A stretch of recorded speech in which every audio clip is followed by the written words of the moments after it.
So leukemia is it's a cancer that affects the white cells in your body, and it's like a liquid cancer. It's different than a lot of cancers because it can affect lots of different areas because it's throughout your body, and it gets in your lymph nodes and it swells up the lymph nodes and causes problems with your immune system. So what happens is when the white cells, they fight disease in your body, an infection, and in leukemia, the white cells actually, you make so many of them that they don't work correctly.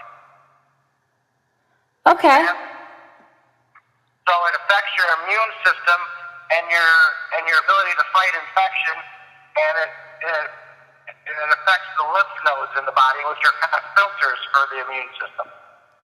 It's a term that's used because whenever someone has cancer, it's hard to ever say they're cured because it could always come back at some point.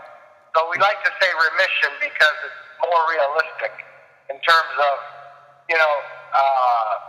saying someone's cured. They say 5 years disease-free, meaning no signs of cancer, is sometimes referred to as a cure. But during the first 5 years, you wouldn't say someone was cured, you'd say they're in remission.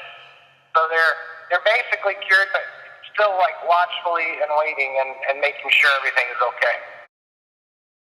So chemotherapy, how chemotherapy works is it is poisonous to cells that are reproducing. So cells that reproduce in a fast way take the poison up more. Basically, chemotherapy is poison to the body, but it only affects the cells that are reproducing the fast, and cancer cells are the fastest reproducers in a body. So that's why chemotherapy can kind of specifically kill cancer cells, because they're reproducing so fast, it kills them when they're reproducing.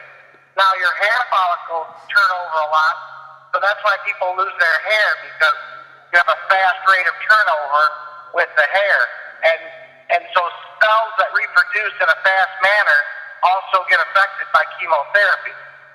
So it causes stomach upset because the GI lining, the intestinal lining, reproduces very fast. So it gets affected by chemotherapy. That's why people get sick and nauseated from chemotherapy.